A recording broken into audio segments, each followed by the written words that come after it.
মাত্ৰ লৰে ধাতু খানি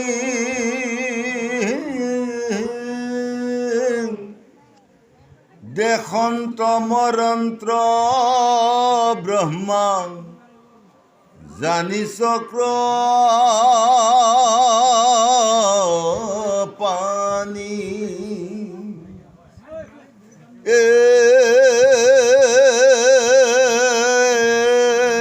ৰাম কথমপি আছে প্ৰাণ নাহি কেছে তন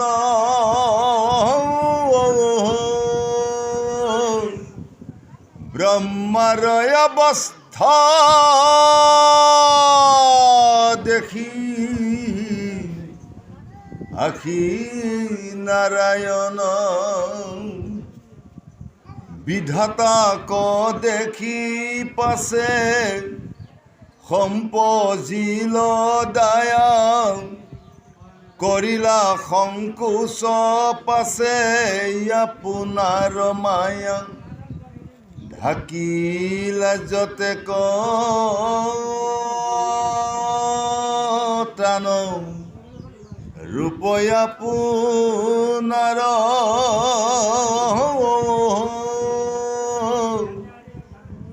কৰিলা ব্ৰহ্মাক মোহ সাগৰে উদ্ধাৰ। এই পৃথিৱীত জন্ম লোৱা নৰবিলাক বা সাধু সন্ত মহন্তসকল যে তেওঁলোকে মুক্তি পাবলগীয়া হ'লে তেতিয়াহ'লে তেওঁলোকে কেনেকৈ মুক্তি পাব? ইয়াৰ এটা বিচাৰ লাগিব, ইয়াৰ এটা বস্তু লাগিব। গতিকে এই মুক্তি পাবৰ কাৰণে প্ৰভু ভগৱন্তই নিজৰ মুখৰ পৰা 4 বেদ প্ৰকাশ কৰিলে। তে 4 বেদ প্ৰকাশ কৰি তেতিয়া কি কৰিলে যে বেদান্তৰ মুখৰ ভাগে জাপ প্ৰকাশ হওঁতে নিজ ব্ৰহ্মৰূপ আতি অটক মহিমা গান প্ৰভু ভগৱন্ত 4 বেদ প্ৰকাশ কৰি অটক মহিমা জাপ সাধাৰণ ভকতে তাক তুলনা কৰিব। এনে বেদৰ মাহাত্য মাহাত্য তত্ত্বৰ এক নাম জানিবা কৃষ্ণৰ বিনে পৃথিৱীত দ্বিতীয়জন কোনো নাই জীৱক তাৰিবৰ কাৰণে।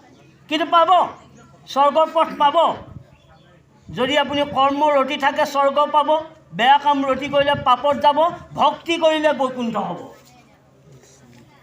গতিকে কৰ্মফল আৰু ভক্তিফল। গতিকে আমি কৰ্মৰত আছোঁ, বিষয়ৰত আছোঁ।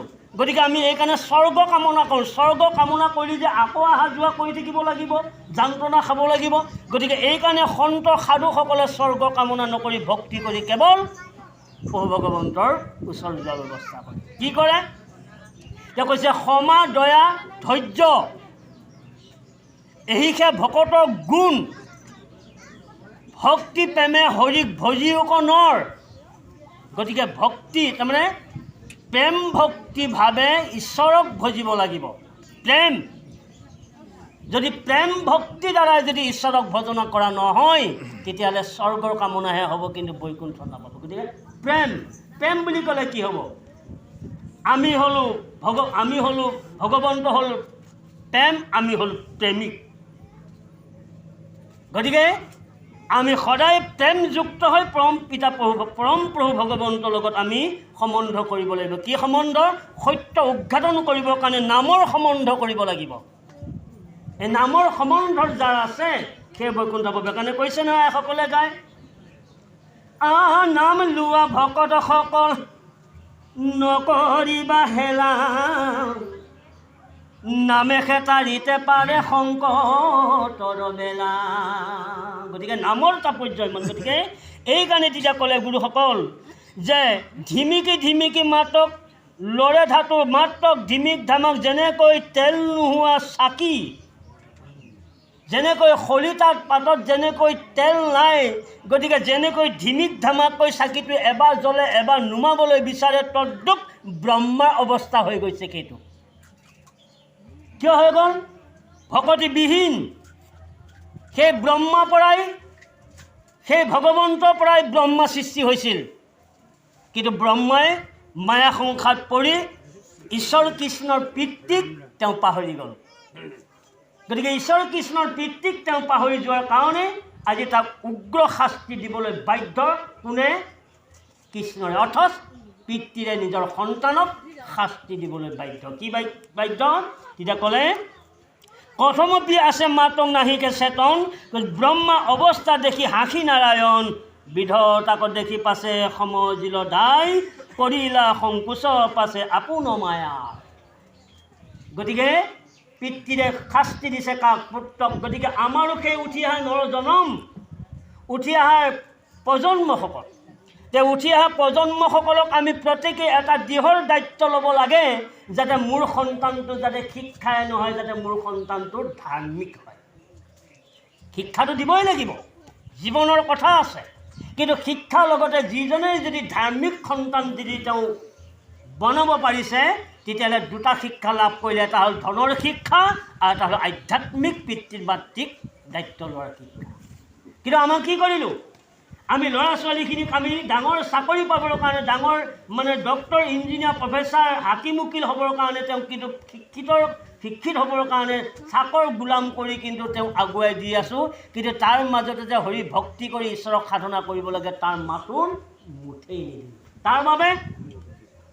তাৰ বাবে আজি কি হৈছে? তাৰ পিতৃ আছে প্ৰিন্সিপাল, কিন্তু তাৰ পুতেকে কি কৰিছে? হাজিৰা কৰি আছে লোকৰ। কিন্তু বাপে প্ৰিন্সিপাল, কিন্তু তাৰ পুতেকে কৰি আছে হাজিৰা। কিয়? অভাৱ।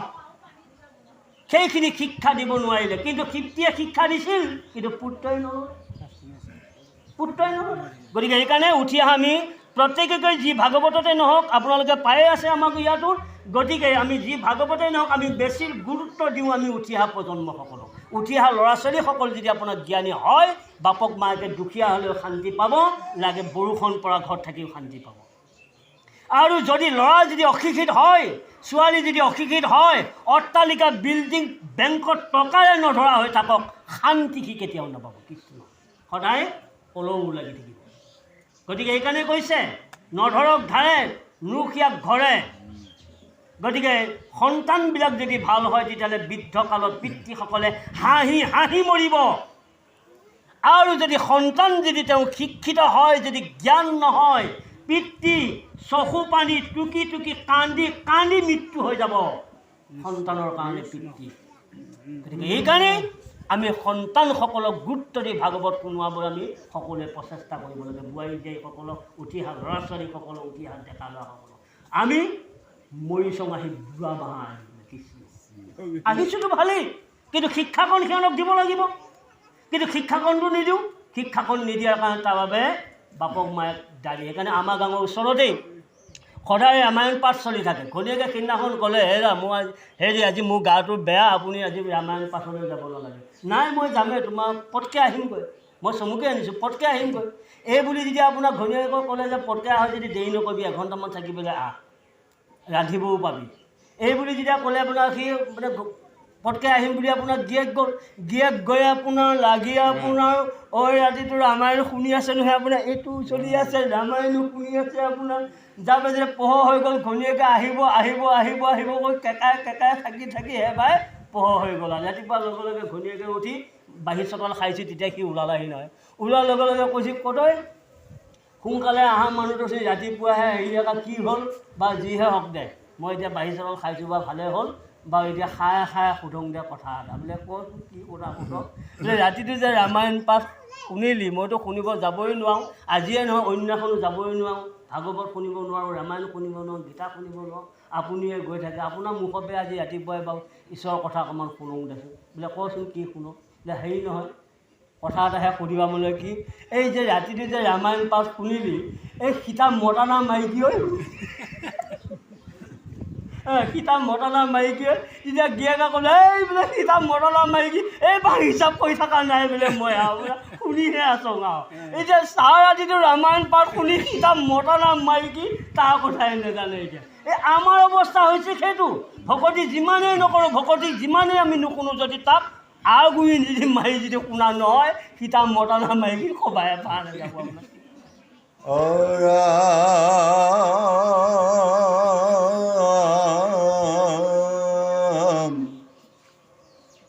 কৃষ্ণৰ কৃপাত চুটি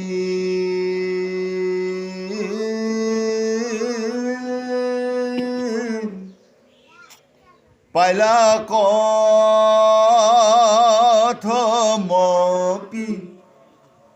অপিৰি কান্তয়াসী অল্প অল্প পুনৰপি অলপ গৰম পানী বোৱা ভিৰ দিয়া হাত ইয়াতি মৃত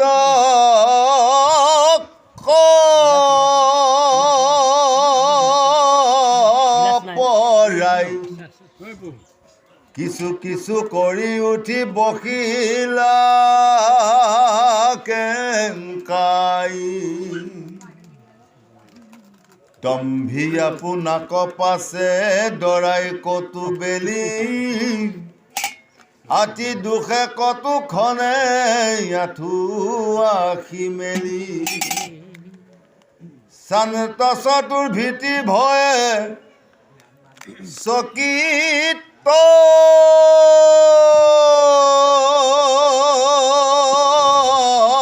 নয়ন আগতে দেখিলা পাছে দিব্য বৃন্দাবন কাৰণ প্ৰভু ভগৱন্তই ভাবিলে কাৰণ যিহেতুকে মোৰে পুত্ৰ ময়ে জন্ম কৰা সন্তান গতিকে এইখিনি শাস্তি তাক এইটো কাৰণে দিয়া হৈছে যিহেতুকে তেওঁ মোক চিনি পোৱা নাই তে চিনি নোপোৱাৰ কাৰণে মই পুত্ৰক কিন্তু মই এটা মৃতদণ্ডৰ পৰাই মই তেওঁক কষ্ট দিলোঁ গতিকে আৰু মই পুত্ৰক যদি মই আৰু বেছি কষ্ট দিওঁ তেতিয়াহ'লে হয়তো পুত্ৰৰ হয়তো আৰু এটা তেওঁ বেলেগ এটা ধাৰণালৈ হয়তো তেওঁ গুচি যাব গতিকে ইমানতে সীমিত ৰাখিলে প্ৰভু ভগৱন্তৰে তেওঁ ইমানতে সীমিত ৰাখি তেওঁ লাহে লাহে প্ৰভু ভগৱন্তই তেওঁকে জ্বলি থকাৰ জুইকুৰাত যেনেকৈ পানী ঢেলি দিলে যেনেকৈ নুমুৱাৰ এটা ব্যৱস্থাই তেওঁ প্ৰভু ভগৱন্তই লাহে লাহে নিজৰ ৰূপটোৰ সামৰণি মাৰিছে তেওঁ নিজৰ ৰূপটো সামৰণি মৰাৰ লগে লগে তেতিয়া কৈছে ঋণু ঋণু কৰি লাহে লাহে কমানে যে ব্ৰহ্মাই তেতিয়া চকু মেলিবলৈ ধৰিছে তে চকু মেলিবলৈ ধৰাৰ লগে লগে তেওঁ তেতিয়া এটা কি হৈছে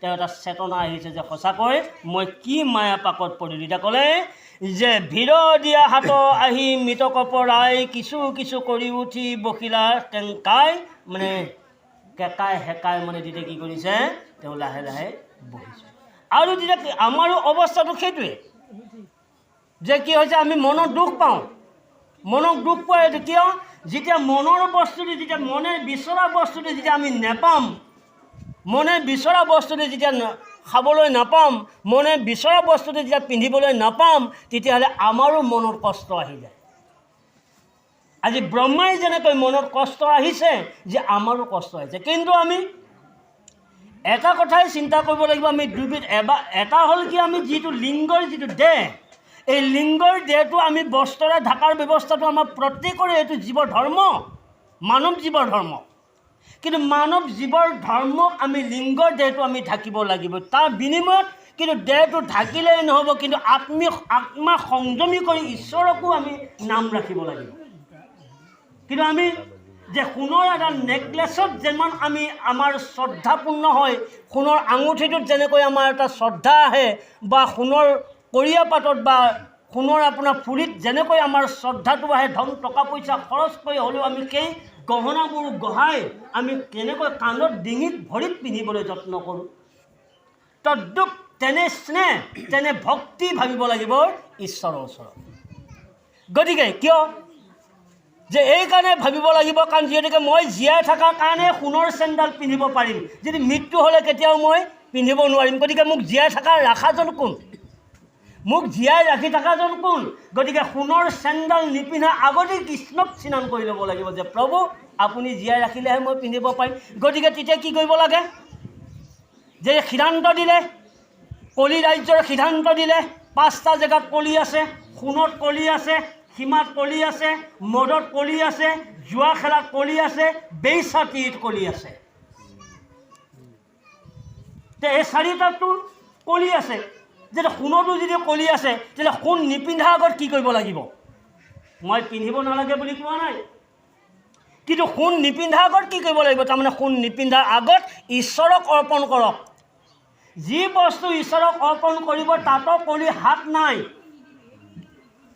খাদ্যই হওক বস্ত্ৰই হওক কৰ্মই হওক ভ্ৰমণই হওক ফুৰণই হওক, যিয়ে ঈশ্বৰক দায়িত্ব বা ঈশ্বৰক অৰ্পণ কৰি যিয়ে খাদ্য খাব, যিয়ে বস্ত্ৰ পিন্ধিব, তাক কলিৰে কেতিয়াও তাক হাত কৰিব নোৱাৰে।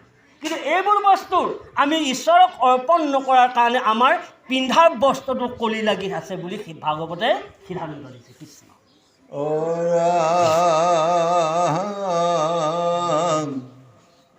আছে বৃক্ষ ছয় ফল ফুলে তিস্কাৰ, যাক দেখি প্ৰীতি আতি উপজে প্ৰজাৰ, সিংহ ব্যাঘ্ৰ ছাগ গৰু ফুৰে কে পালে, কৃষ্ণৰ প্ৰভাৱে কেহু কাহাকো নঘালে, মিত্ৰভাৱে বঞ্চে যেন পৰম সুবোধ, নাহি সুধা তৃষ্ণা জাত একো কাম ক্ৰোধ, হেন বৃন্দাবন মধ্যে পাছে সৃষ্টি কৰে, দেশন্তয়া যন্ত্ৰ মাত্ৰ কৃষ্ণ একেশ্বৰে। যে এনে এটা সুন্দৰ এটাৰ আৱৰণ আৰু সুন্দৰভাৱে জীৱসমূহে এটাৰ মৰম স্নেহ মাধ্যমেৰে তেওঁলোকে বসতি কৰি থকা বা বাস কৰি থকা এটাৰ বৃন্দাবনৰ স্থলী। তাত যিবোৰ গছ আছিল, যিবোৰ বৃক্ষ আছিল, সেই বৃক্ষবোৰে ফল এৰিবলৈ ভুৰ হৈ গৈছে। কিয়? য'ত ভগৱন্ত তাত থিয় হৈ আছে। নুফুলা ফুলেও ফুলি আছে, নলগা গছেও ফল লাগি আছে, য'ত ভগৱান আছে। কিয়? ভগৱান হ'ল তেওঁৱে হ'ল প্ৰধান, তেওঁৱে হ'ল মালিক। যিমান গছ লতা তৰু যিমান যি আছে চব আত্মাৰূপী প্ৰভু ভগৱন্তই তাত বিৰাজ হৈ আছে। গতিকে সেইকাৰণে গছৰ ফলবোৰেও তাত বৃক্ষবোৰে ফল দিবলৈ দিছে। আৰু কি ক'লে? তাত থাকি এটা আচৰিত কথা, এডাল গছে ফল দিয়াটো স্বাভাৱিক, কিন্তু বাঘে হৰিণে লগ লাগি থকাটো কিন্তু স্বাভাৱিক নহয়। বাঘ আৰু হৰিণ লগ লাগি থকাটো স্বাভাৱিক নহয়, কিন্তু টান। কিন্তু তাতো আছে কি কৰিছে যে বাঘে হৰিণে অৰ্থাৎ জীৱ জন্তুবিলাকেও তাতে বৃন্দাবনী স্থলীত একেলগে থাকি একেলগে ৰং ধেমালি কৰি গাত লাগালাগি কৰি তেওঁলোকে শুই থাকি কাৰো ওপৰত কাৰো হিংসা ৰূপ নাথাকি একেলগে মিলন হৈ তেওঁলোক আছে, কাৰো প্ৰতি হিংসা ভাৱ নাই। এই তদ্ৰূপ তেনে এই অৱস্থাটো হৈছে কোনে কৰিলে? আজি বৃন্দাবনত যেনেকৈ অহিংসাৰভাৱে জীৱ জন্তুসকলক প্ৰত্যেককে যেনেকৈ মিলাই ৰাখিবলৈ প্ৰভু ভগৱন্তই যত্ন কৰিছে, আজিও ভাগৱত সন্মত সেইটোৱেই চলি আছে। কৃষ্ণ আজিও ভাগৱত সেইটোৱে চলি আছে। বোলে নহয় দাস সম্প্ৰদায়ৰ মানুহখিনিয়ে ভাগৱত পঢ়িব পাৰিব না, ট্ৰাইবেল সন্থা মানুহখিনিয়ে ভাগৱত পঢ়িব পাৰিব না, নাথ সন্থা সম্প্ৰদায়ৰ মানুহখিনিয়ে ভাগৱত পঢ়িব পাৰিব না, নাথ সন্তান সম্প্ৰদায়ৰ মানুহখিনিয়ে ভাগৱত পঢ়িব, দাস সম্প্ৰদায়ৰ মানুহে পঢ়িব নোৱাৰিব, এনে কোনো কথা নাই। এতিয়া প্ৰত্যেকেই ভাগৱত পঢ়িব পাৰে, প্ৰত্যেকেই ভকত হ'ব পাৰে, প্ৰত্যেকেই জানিব পাৰে, প্ৰত্যেকেই শিকিব পাৰে। ইয়াত কোনো সম্প্ৰদায় বুলিবলৈ ইয়াত নাই। ভাগৱতে সকলোকে উদা এটাই সম্পদ বা এটাই সম্প্ৰদায়। কি হ'ল? ভকত আৰু অভকত, দুটাই সম্প্ৰদায় আছে, মাত্ৰ এটা হ'ল ভকত আৰু এটা হ'ল অভকত। কিন্তু এটা যুগত আছিল ব্ৰাহ্মণৰ বাহিৰে ভাগৱত চাব নোৱাৰে, ব্ৰাহ্মণৰ বাহিৰে কীৰ্তন চাব নোৱাৰে, ব্ৰাহ্মণৰ বাহিৰে গীতা চাব নোৱাৰে। কিন্তু ভাগৱতে সমস্ত সমান কৰি পেলালে, কাৰণ জীৱ যেতিয়া আমি এটাই, সকলোৱে মিলি জুলি থাকি কেৱল কৃষ্ণ নাম লোৱাটোৱে আমাৰ কৰ্তব্য। ভাগৱতে সিদ্ধান্ত দিছে। আজি এই স্থলী বা এই কাহিনী আজি সুন্দৰভাৱে আজি জীৱসমূহৰ মাজত প্ৰভু ভগৱন্তে দেখাইছে, আমাৰ মাজতো দেখাইছে। আৰু যিৰ মাজত ভাগৱতৰ স্থলীত জাতি ঘৃণা কৰিব, জাতি নিন্দা কৰিব, কিন্তু সেই সমাজত যিয়ে এইবোৰ ভাৱৰ উৎপত্তি হ'ব, তাৰ মুখ যদি এজন চাণ্ডালৰ দৰ্শন হ'লেও যদি পবিত্ৰ হয়, সেইজনৰ দৰ্শন হ'লে পাপ হ'ব বুলি কৈছে। গতিকে এইকাৰণে তেতিয়া ক'লে গুৰুসকল আমাক সুন্দৰ আনিলে। গতিকে শেষলৈ আহিছোঁ। হেন বৃন্দাবনৰ মধ্যে আছে সৃষ্টিকৰ বৃন্দাবনী।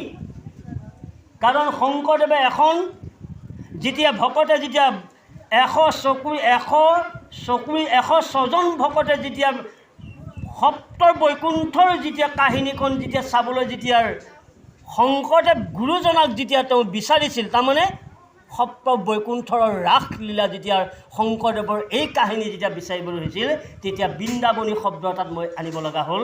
তেতিয়া শংকৰদেৱে এখন কাপোৰ বৈছিল। হয়তো আপোনালোকে জীৱনত কোনোদিন এই কাহিনীটো শুনা নাই। সেইখন বস্ত্ৰৰ নাম বৃন্দাবনী বস্ত্ৰ। তাত সেই বৃন্দাবনী বস্ত্ৰখন 60 হাত দীঘল, 22 হাত পুতল। সেইখন বৃন্দাবনী বস্ত্ৰ বৰপেটা সত্ৰত থাকি তেওঁ বৈছিল। সেইখন বৃন্দাবনী বস্ত্ৰতেই সপ্ত বৈকুণ্ঠৰ লীলা কাহিনী ছবিৰূপে বনাই দিছিল। কৃষ্ণ ছবিৰূপে বনাই দিছিল। ৰাস কেনেকৈ ঢুলীয়াই কেনেকৈ ঢোল বাঢ়িছে, তালে কেনেকৈ তাল মাৰিছে, গোপীয়ে কেনেকৈ নাচিছে, অসুৰে কি কৰিছে, কৃষ্ণই কি কৰিছে, সেইটো তাত মানে সূতাৰে বনাই সেই মানে তাত ৰাসলীলাটো বনাইছিল। এইকাৰণে তাত কৈছে বৃন্দাবনী বস্ত্ৰ। কেতিয়াবা প্ৰশ্ন আহিব পাৰে আপোনালোকৰ যে শংকৰদেৱে যে বৃন্দাবনী বস্ত্ৰ ক'ত বনাইছিল, ক'ত বৈছিল? গতিকে এইটো হ'ল বৃন্দাবন। ইয়াত কৈছে বৃন্দাবন। আচ্ছা, বৃন্দাবন প্ৰভু ভগৱন্তই বৃন্দাবন ইমান কিয় ভাল পায়? যে বৃন্দাৰ যিগৰাকী ছোৱালী, তাৰ পিতৃ নাম হ'ল কুশধৰ, কুশধৰ। গতিকে তেওঁ 5 বছৰ বয়সতে তেওঁ সেই মাতৃৰ পৰা জন্ম হোৱাৰ পিছত 5 বছৰ বয়সতে সেইখন অকলশৰীয়া অতব্য হাবিৰ মাজত কৃষ্ণক স্বামী হিচাপে পাবৰ কাৰণে তেওঁ 13 বছৰ তপস্যা কৰিছিল। স্বামী পাবৰ কাৰণে তেওঁ তপস্যা কৰিছে। স্বামী পাবৰ কাৰণে যেতিয়া তপস্যা কৰিছিল, কি স্বামী নহয়, অইন স্বামী নহয়, কোন? কৃষ্ণক স্বামী হিচাপে পাবৰ কাৰণে তপস্যা কৰিছিল। কৃষ্ণক স্বামী হিচাপে যেতিয়া পাবৰ কাৰণে তপস্যা কৰাত কৃষ্ণৰ সন্তুষ্ট হৈ সেই অৰণ্যখনত বৃন্দাক লগ কৰিছিল।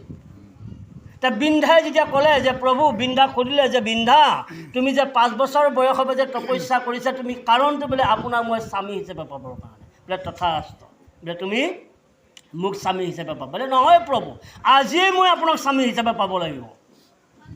তথাস্ত। তাতে তেওঁলোক গৃহবাস কৰি যেতিয়া তেওঁলোক স্বামী স্ত্ৰীৰ মাজত তেওঁ সম্বন্ধ ঘটিছিল, সেই সম্বন্ধ ঘটাৰ লগে লগে বৃন্দাৰ পৰা বৃন্দাবন আহি গ'ল কৃষ্ণ।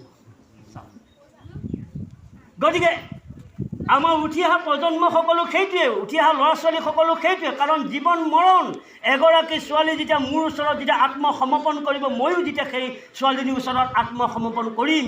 গতিকে মোৰ লগত তেওঁ জীৱনটো ভালে ভুলে নিব পাৰিবনে নোৱাৰিব, চলিব পাৰিম নে নোৱাৰিম, তাক বিচাৰ খোঁচা কৰি বিচাৰি যিগৰাকী ছোৱালীয়ে বা ল'ৰাই বিবাহ কৰিব, সেইখন বিবাহৰ ক্ষেত্ৰত সোণৰ সংখ্যা বা সোণৰ আলাম পাব।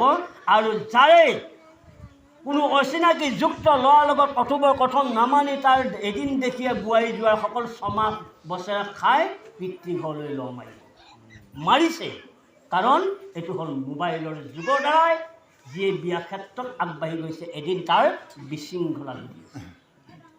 গতিকে এইকাৰণে তেওঁ আজি হেন বৃন্দাবনৰ মধ্যে আছে সৃষ্টি কৰে। গতিকে বৃন্দাবনৰ অৰ্থটো আপোনালোকক কৈ দিয়া হৈছে। কৃষ্ণ ৰাম কাষে শিঙা বেত বীৰ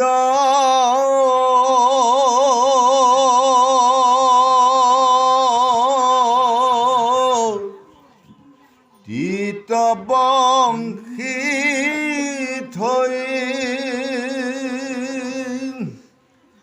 বাম হাতে ভাত আউৰ হাতে গ্ৰাস লৈ গোৰক্ষদা মুৰি চাই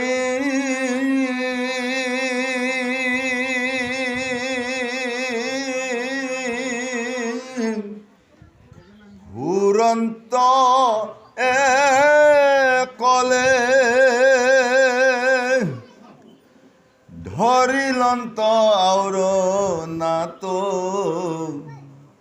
নন্দসী কুশলে ও হৰি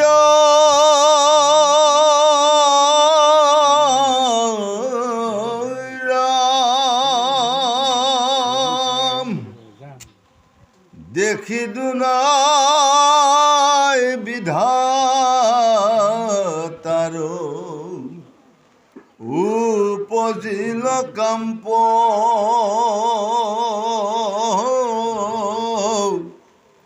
পৰিলাহং হৰে পৰা বেগে দিয়া জম্প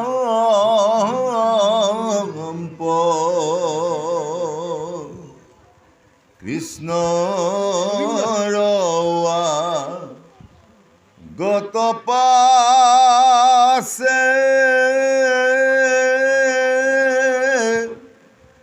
হুয়া লুত সুত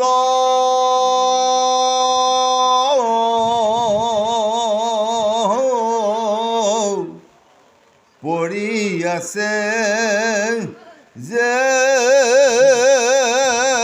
নখুবৰ নৰদণ্ড আৰু এটা বস্তু ভগৱন্তই দেখুৱাইছে ব্ৰহ্মাক যে চোৱা ব্ৰহ্মাত মই যে শিশু কালৰ পৰা মই জন্ম হোৱাৰ লগে লগে মই কেনেধৰণকে মই লীলা কৰি আহি সকলোকে একত্ৰিত কৰি একেভাৱেৰে মৰম চেনেহ কৰি গৈছোঁ তাকো মই তোমাক দেখুৱাওঁ। সেই দেখুৱাবলৈ যাওঁতে যদি কি কৈছে সৰু অৱস্থাটোতে এখন হাতে ভাতৰ বাতি আৰু এখন হাতে আচাৰি লৈ কঁকালৰ শোচনীত বাঁহী খুচি গৰু চৰাই ফুৰিছে। তে ব্ৰহ্মাই আৰু আচৰিত, বাহ তেওঁ শিশু লীলা।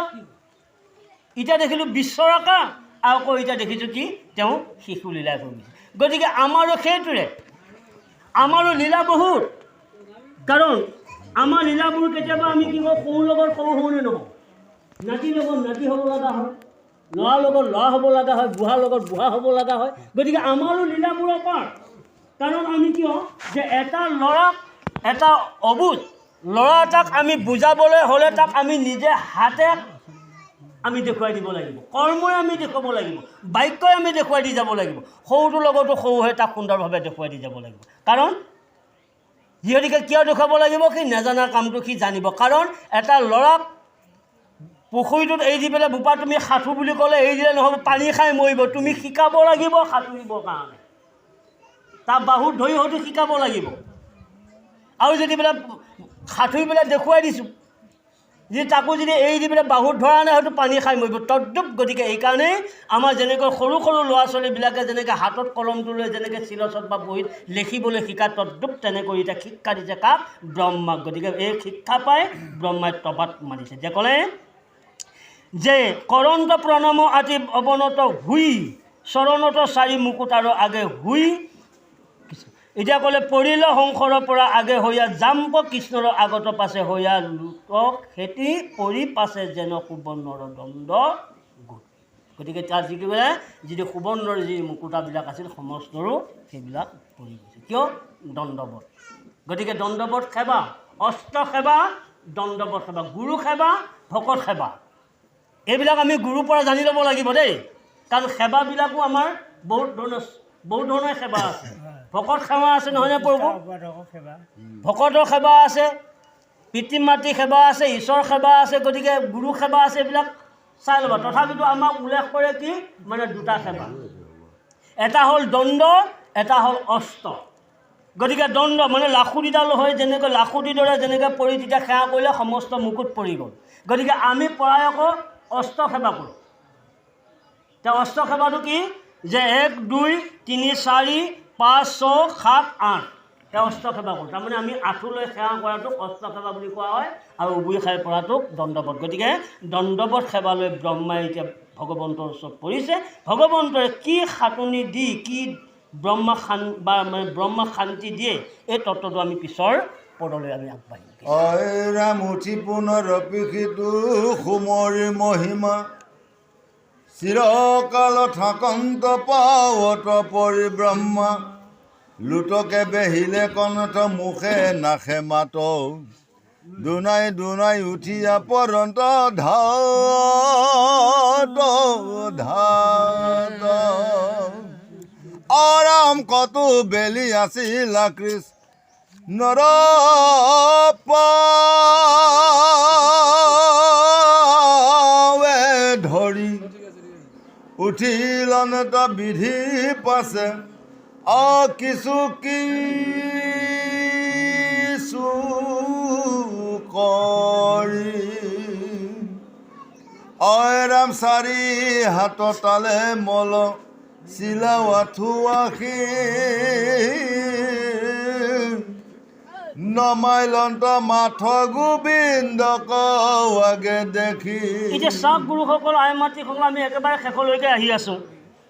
এতিয়া ক'লে গুৰুসকল যে তিৰাইলন্ত দুয়ো পাদ পদ্ম গোবিন্দৰ, যে গোবিন্দ নাম আমাৰ হৃদয়ংগম হোৱাৰ লগে লগে আমাৰ চকুলো ওলাব লাগে, অৰ্থাৎ চকু পানী আহিব লাগে, প্ৰেম ভক্তি জাগৰণ হ'ব লাগে।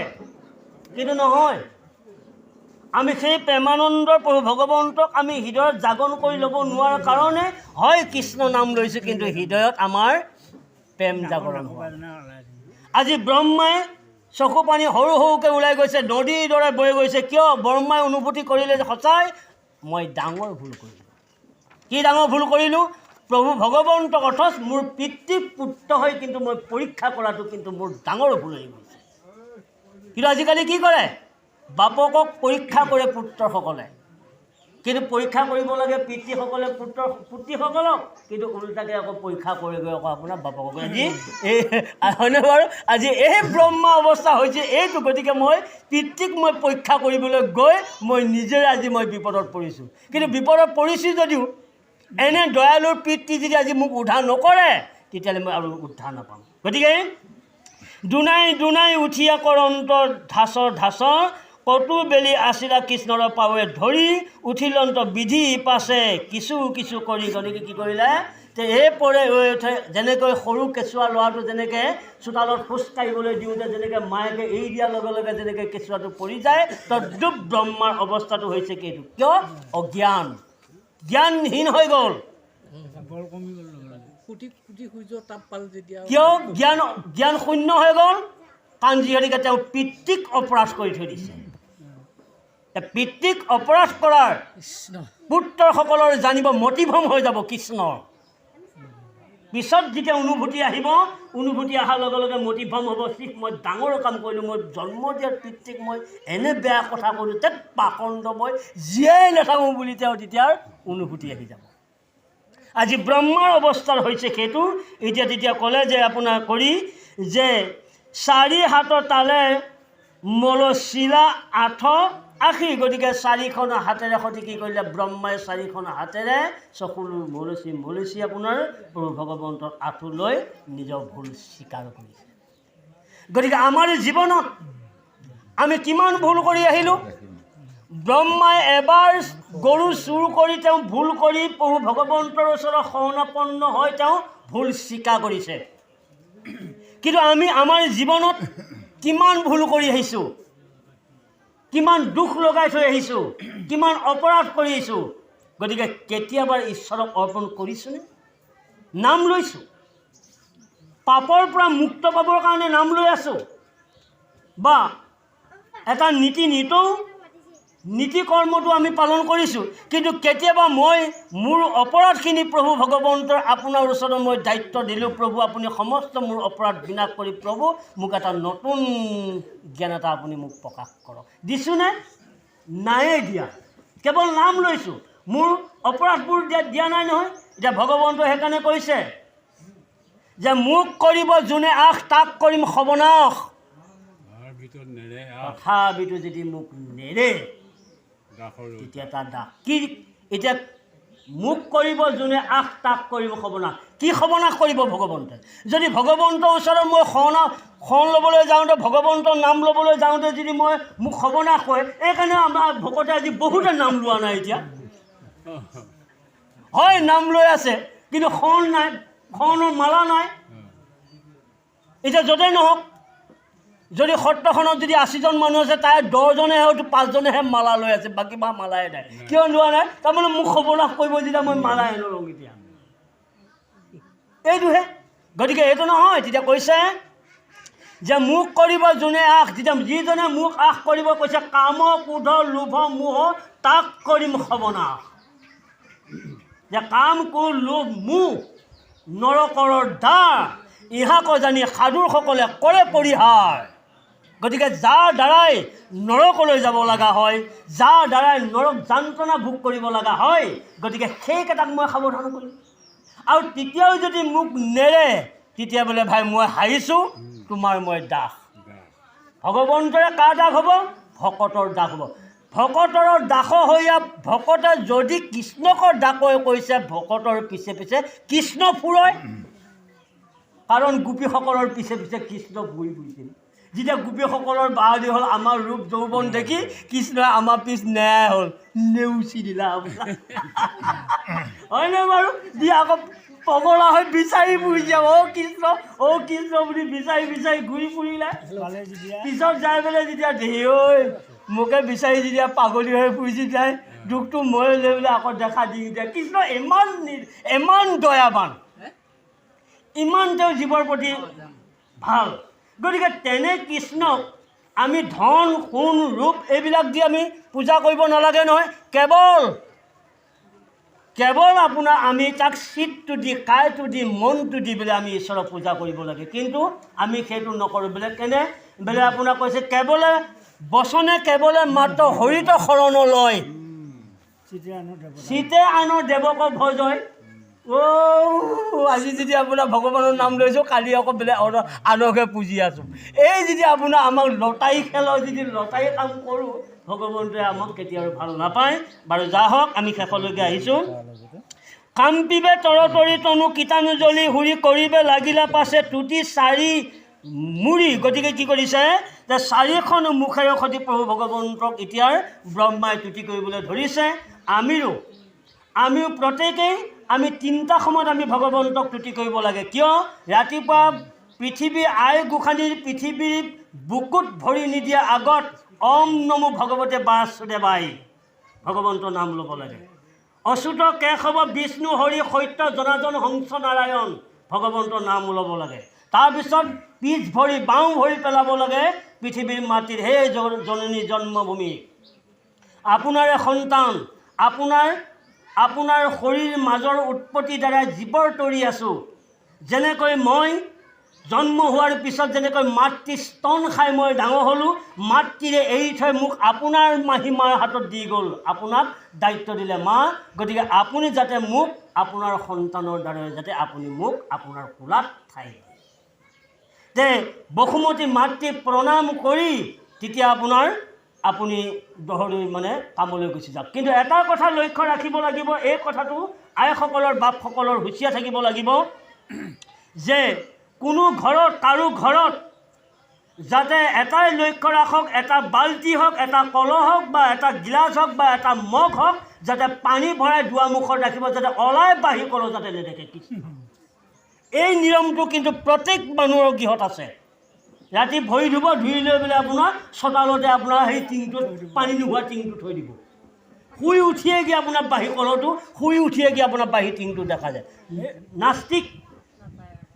নাস্তিক তাৰমানে শুই উঠি যিটো মনৰ কামনা ভাৱনা লৈ আহিছিলোঁ, বাঢ়ি কলহটো দেখি নাস্তিক শেষ হৈ যাব, মানুহটো আপোনাৰ খালী হৈ যাব, হয়নে বাৰু?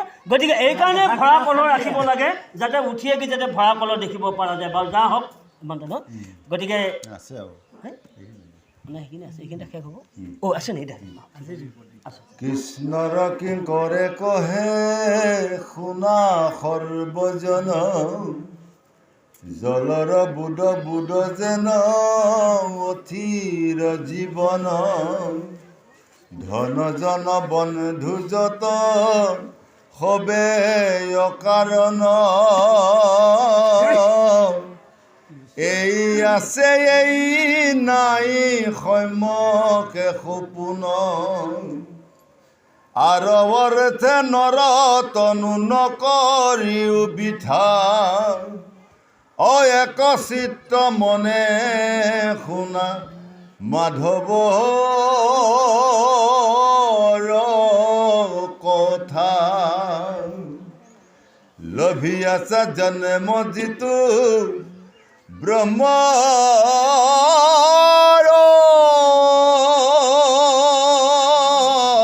বাঞ্ছনী নিবিকাকাশৰ মূলে অমৃত্যুখন জীৱনী। এতিয়া এই কৃষ্ণৰ কিংকৰ অৰ্থাৎ গোপাল চৰণে লিখিছে যে গোপাল চৰণে লিখিছে তেওঁ কৃষ্ণৰ কিংকৰ হয় যে তেতিয়া কৈছে ভক্তসকলক, হে ভক্তসকল, এই মানুহৰ জীৱনটো মাত্ৰ জলৰ বুৰ যেনৰ কচু পাতৰ পানী, মৃত্যুৰ কাৰ ক'ত কোনখিনি সময়ত হ'ব কোনেও নাজানে। গতিকে ততালিকে ভগৱন্তৰ ওচৰত শৰণাপন্ন হয় নামৰ বীজ অন্তৰত লৈ লোৱা। নামৰ বীজ অন্তৰত ৰাখি কৈছে মুখে বাজ হয়।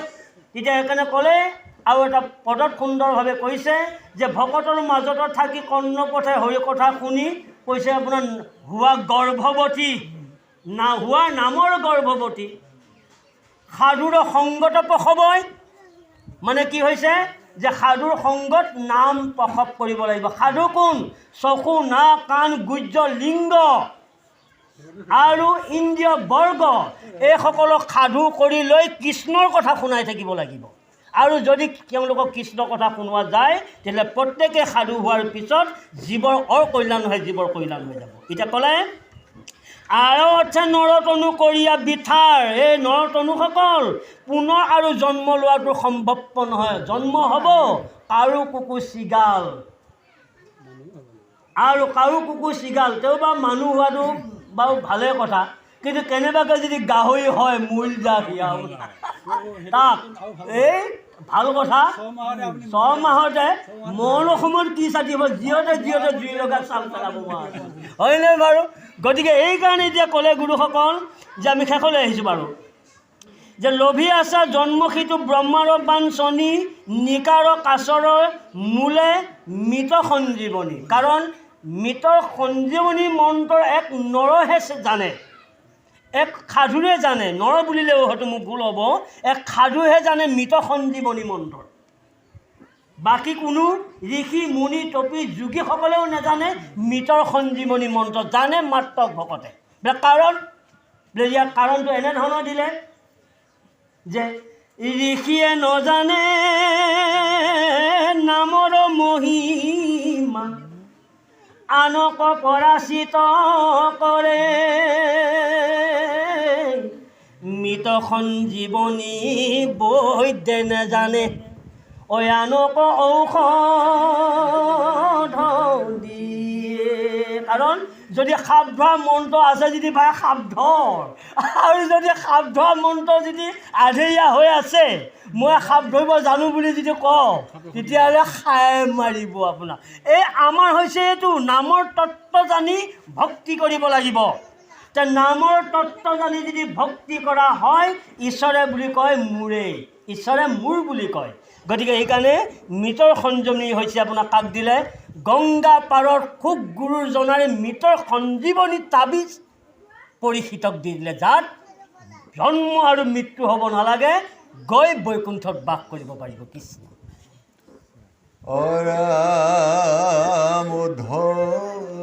অৰামধৱত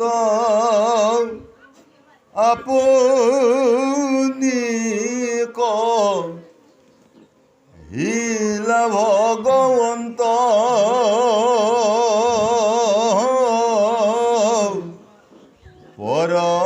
পৰমশ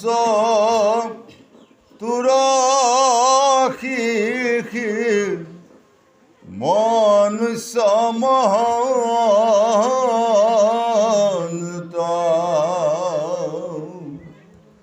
তেজি নিজ ধৰ্ম যিটো মোক ভজে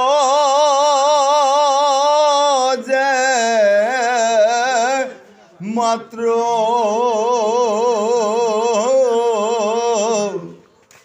অনিত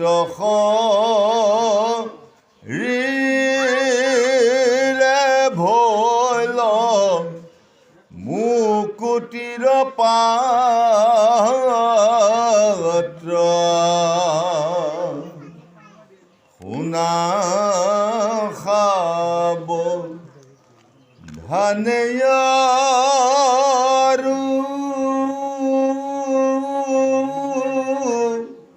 কহি লোখাখাত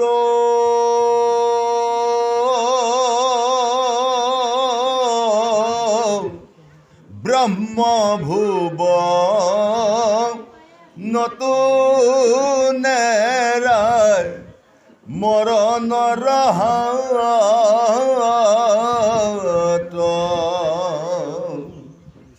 যদি ব্ৰহ্ম লোক পাৱে মহাযত্ন কৰি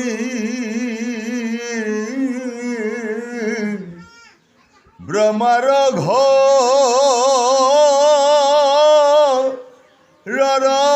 ঘৰহন্তে কালেয়নে ধৰি। কাৰণ যাদৱকুলত আপোনাৰ 56,000 কোটি বংশৰ 56,000 কোটি বংশধৰৰ মাজত এজন ভক্ত ওলাই গ'ল য'ত কৃষ্ণক চিনি পায় ভগৱন্তৰ ঈশ্বৰ বুলি। সেই ভক্তজনৰ নাম হ'ল উদ্ধৱ, যাৰ উদ্ধৰ এটা অধৰ এটা। গতিকে যাৰ উচ্চস্বৰে পৰমপিতা প্ৰভু ভগৱন্তক জানিবলৈ যিটো ইচ্ছুক, গতিকে সেইজনৰ নাম কৈছে উদ্ধৱ। সেই ভগৱন্তৰ তত্ত্ব কথা জানিবলৈ ইচ্ছা কৰাৰ হেতুকে অহৰহে ভগৱন্তৰ দাসৰো দাস হৈ থকাৰ অৱস্থাত ভগৱন্তই নিজে জানিলে যে মোৰ প্ৰিয়তম ভক্ত এক দাসৰো দাস, 56,000 কোটিৰ মাজত এক উদ্ধৱ বাপ। গতিকে মই বৈকুণ্ঠলৈ নিজৰ আগত এওঁ নামৰ তত্ত্ব দি যাব লাগিব। যি নামৰ তত্ত্ব দিয়াৰ লগে লগে যাতে উদ্ধৱে এই পৃথিৱীত যাতে নাম ধৰ্ম প্ৰচাৰ কৰি তেওঁ মুক্ত হয় আৰু এই ভাৰতবৰ্ষত যাতে আপোনাৰ দ্বিতীয় বৈকুণ্ঠ পুৰী যেন কৰি দিয়ে। এতিয়া প্ৰিয় ভক্ত যে আজি উদ্ধৱক মনৰ কথা কৈ গ'ল, আজি আমাকো মনৰ কথা কৈ গৈছে। কোনে? গুৰুজনাই মনৰ কথা কৈ গ'ল, আমাৰ মনৰ নাম দি গ'ল। তেনে মনৰ কথা মনৰ নাম দিয়াৰ পিছত যদি গুৰুজনৰ ঘৰত যদি বছক ছমাহতো যদি গুৰুজনে কেনেকৈ আছে যদি খবৰ বা যোৱা নাযায়, তেতিয়া গুৰু আশ্ৰয় কৰা হ'লনে? গুৰু নামে কাম কৰিবনে আমাক? তে মাহে মাহে সপ্তাহে গুৰুৰ ওচৰত শৰণাপন্ন হৈ গুৰুৱে কেনেকৈ খাইছে আছে নাচে এইটো শিষ্যৰ দায়িত্ব। যে শিষ্যৰে যদি এই দায়িত্ব যদি লয় তেতিয়াহ'লে মনৰ কথা ভাঙি দি যাব। বোলে ভূপা বোলে ভূপা বোলে হয় প্ৰভু, গুৰুজনাক কওকচোন বোলে তোমাক 4টাহে বস্তু দিলোঁ বোলে হয়। বোলে নহ'ব নহয়, মই যামগৈ, তোমাৰ 4টা কি?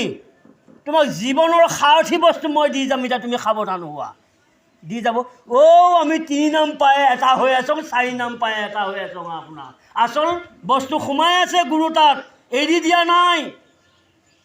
যদি গুৰুজনাক যদি সন্তুষ্ট কৰিব পৰা যায় তেতিয়াহ'লে আচল ভাণ্ডাৰ এৰি দিব গুৰুজনে। যেনে বোলে যে হৰি নামে হবসিদ্ধি, বোলে ভকতেখে নৱৰ নিধি নাম দি যাব গুৰুজনাই। কিন্তু আমি নিধি নাম বিচৰাই নাই, 4 নাম পায়ে ভকত হৈ আছোঁ। আপোনাৰ 3 নাম পায়ে ভকত হৈ আছোঁ, গুৰুজনা বিচাৰি লোৱা নাই। গতিকে আমাক কি তেওঁ গুৰুৱে আমাক কি নাম ধন দিব? আজি উদ্ধৱক দি গ'ল। গতিকে ক'লে তেজি নিজৰ ধৰ্ম যিটো মুখ ভজে মাত্ৰ, যিটো নিজৰ ধৰ্ম ত্যাগ কৰিলে, কি কৰিলে? তেতিয়া ক'লে আপোনাৰ ইয়াত সুন্দৰভাৱে পদ এটা দিছে, যিটো মন্দমতি শাস্ত্ৰ নকৰে বিচাৰ, কৰে ধৰ্ম কৰ্ম পূৰ্ব পুৰুষ আচাৰ। হয়নে বাৰু? এই পূৰ্ব ধৰ্ম কৰ্মটোকে আমি কৈছোঁ বোলে মূৰ পুত্ৰ নাতি কেনেকৈ খায়, দিনে ৰাতি চিন্তা কৰোঁ তাৰ। এইবিলাক নহ'ব। গতিকে একমাত্ৰ প্ৰভু ভগৱন্তৰ ওচৰত শৰণাপন্ন হ'লে নিজৰ ধৰ্ম ত্যাগ কৰি কেৱল জীৱ ধৰ্ম কৰিব লাগিব, জীৱ ধৰ্ম নাম ল'ব লাগিব। নিজৰ ধৰ্ম হ'ল দেহ ধৰ্ম। দেহটোক চাবোন মাৰি, দেহটোক তেল লগাই, দেহটোক ভাল বস্তু খুৱাই, দেহটোক ভাল ওৱন পিন্ধন লগোৱাটো এইটো নিজৰ ধৰ্ম, মানে দেহৰ ধৰ্ম। কিন্তু ভকতি ধৰ্ম আৰে বস্ত্ৰ লেতেৰা হওক, বস্ত্ৰ চিগাই হওক, যদি মোৰ আত্মা চিগা হ'ব নালাগে, মোৰ আত্মা লেতেৰা হ'ব নালাগে, এহে ভকতি। কিন্তু আমি আকৌ ধুতিখন লেতেৰা হ'লেও ভকতৰ মাজত যোৱাটো টান পাওঁ। হয় ধুতিখন লেতেৰা হ'লে বাৰু ভাল নালাগে, এইটো বাৰু দেখা চাওঁ কথা, কিন্তু তাত থাকি বেছি লেতেৰা যে তই আত্মাখন আকৌ বোলে বাহিৰে জ্বলছে চাকি বোলে ভিতৰে অন্ধকাৰ। ধুতিখন চকচকীয়া হৈ বোলে বঢ়িয়াকৈ তই হৈ আছ, কৈছে বাহিৰে জ্বলছে চাকি, তাৰমানে বাহিৰৰ দেহটো বঢ়িয়া কৰি ৰাখিছ বোলে, কাৰণ বোলে ভিতৰে অন্ধকাৰ। তেতিয়া কৈছে নহয় উদ্ধৱ বাপ, বোলে প্ৰভু বোলে ভিতৰে জ্বলছে চাকি বাহিৰে অন্ধকাৰ, কোন মিস্ত্ৰীয়ে বনাইছে ঘৰ এনে চমৎকাৰ। তোমাৰ ঘৰটো যে মানুহৰ দেহটো যে বনালে, এই বনোৱা মিস্ত্ৰীটো ক'ত? হয়নে বাৰু? এই মিস্ত্ৰী ক'ত? ৰেন্দা কেনেকৈ মাৰিছিল, চিমিট কেনেকৈ লগালে, চিক কেনেকৈ লগালে, পানী কেনেকৈ দিলে, কাৰণ পঞ্চবুদ্ধি দে এটা পঞ্চতাৰ সামগ্ৰী লগ লাগিলেহে এটা পাকাৰ খুঁটা হয়, হয়নে? গতিকে পঞ্চতাৰ ধাতু লগ লাগিলে যদি এটা পাকা খুঁটা হয়, মোৰো এইটো পাকা খুঁটা পঞ্চ ধাতুৰে বনোৱা এইটো পাকা খুঁটা, কিন্তু মিস্ত্ৰীটো ক'ত? মিস্ত্ৰীটো বিচাৰিব লাগিব দেই গুৰুসকল। গতিকে সেইকাৰণে কৈছে আপোনাৰ বাহিৰে জ্বলছে চাকি ভিতৰে আন্ধাকাৰ, কোন কামলাই বনাইছে ঘৰ এনে চমৎকাৰ। গতিকে এই ঘৰটোৰ কোনে বনালে, কোন মিস্ত্ৰীয়ে বনালে, এবাৰ খবৰ লোৱাটোৰ আমাৰ দায়িত্ব। গতিকে আমাৰ খবৰ নাই, কোনে বনালে খবৰ নাই, গতিকে ক'লে আহিছোঁ। গতিকে এতিয়া ক'লে যদি ব্ৰহ্ম লোকে যায় মহাযত্ন কৰি কৈছে ব্ৰহ্মা ঘৰতো হওঁতে তাকে আনে ধৰি। যদি ব্ৰহ্মলোকো যদি তেওঁ জীৱ যদি পায়, ততালিকে ব্ৰহ্মলোকৰ পৰা একে গতাই আনি মৈতত পেলাই দিব। গতিকে ব্ৰহ্মটো শান্তি নাই। কৃষ্ণ দুৰন্ত কালৰ হাত নেৰাই একোমতে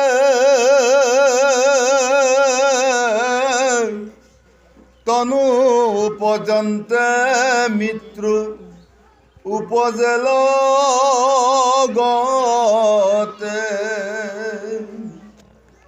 একে তিলে জম দুতে লগাই আচমক বান্ধি জৰ পুৰ কৰি দেখাই বেজমক। এতিয়া আমি একেবাৰে শেষলৈকে গুৰুসকল আহিলোঁ। আমাৰ আৰু 2 মিনিটৰ 3 মিনিটৰ পিছত আমাৰ ভাগৱত সামৰি দিব। এতিয়া ক'লে যে দুৰন্ত কালৰ হাত নেৰাই একোমত, কিন্তু আমি মানুহৰ জীৱনটো যদি ভকতিৰ পৰা যদি আমি হাত এৰি দিওঁ, তেতিয়াহ'লে আমাৰ জীৱনটো কি হ'ব জানেনে? আমি জীৱৰ মৃত্যুৰ পৰা কেতিয়াও আমি হাত সাৰিব নোৱাৰিম। কিয়? এইটো হৈছে আপোনাৰ দুটা পদ, এটা হ'ল নিগুণ, এটা হ'ল নিগুণ, এটা হ'ল গুণ, প্ৰবৃত্তি আৰু নিবৃত্তি। যদি আমি প্ৰবৃত্তিৰ মাৰ্গত থাকোঁ, তেতিয়াহ'লে 7খন থল ঘূৰি থাকিব লাগিব। যে এই 7খন থল কি? বোলে ভূ ভুৱ স্বহ মহ জন তপ সত্য। এই 7খন ভুৱন ঘূৰি মানে নৰক যান্ত্ৰণা ভোগ কৰি থাকিব লাগিব। গতিকে যদি মানুহৰ জন্ম লৈ যদি নৰক যান্ত্ৰণা ভোগ কৰিব লাগে, তেতিয়াহ'লে মানুহৰ জন্ম পোৱা কাৰণ কি? একেটা জন্মতেই লাভ কৰিব পাৰে বৈকুণ্ঠ স্থান, কিন্তু সেই হ'ল সাধুৰ সংগ।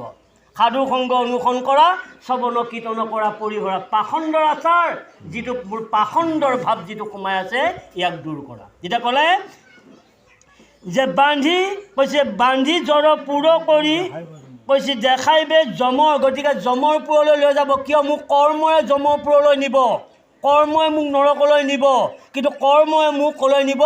কৰ্মই মোক বৈকুণ্ঠলৈ নিব, কৰ্মই মোক ব্ৰহ্মলোকলৈ নিব, কৰ্মই মোক সূৰ্যলোকলৈ নিব। কোনো জেগাত শান্তি নাই বৈকুণ্ঠ পাই। সেইকাৰণে কৈছে মাৰি বেচা ভোক ভাৰি দুখে যাইব জীৱ উৰি, খাইবে মাংস কুকুৰে কামুৰি, আচাৰণতে জীৱ যায় ৰাস বোলন তাৰো নাই, 84 নৰকে ভোন যায় মাৰো। গতিকে যদি মোৰ কৰ্মফল বাসনাৰে যদি মোৰ বেয়া আছে, তেতিয়াহ'লে কি কুকুৰ? এহাত দন্তৰ কুকুৰ লগাই গাৰ মাংস কামুৰি কামুৰি খুৱাই নহয় 64 লক্ষ নৰক যান্ত্ৰণাৰ ভোগ কৰিব লাগিব। যদি মানুহৰ জন্ম পাই যদি লেট্ৰিনৰ পোক হ'ব লগা হয়, মানুহৰ জন্ম লৈ যদি এটা ঘোঁৰা হাতী হস্তি হ'ব লগা হয়, তেতিয়াহ'লে মানুহৰ জন্ম পোৱা কাৰণ কি আৰু প্ৰভু ভগৱন্তই পঠাই দিয়া কাৰণ কি? শূন্য। গতিকে সেইকাৰণে দৃঢ়তাৰভাৱে লিখকে কৈছে যে ভগৱন্তৰ বাহিৰে অনাথ আৰু এই জীৱৰ তাৰ অন্ত নাই। গতিকে আমাক সকলোকে দিলে, গতিকে বাৰু যা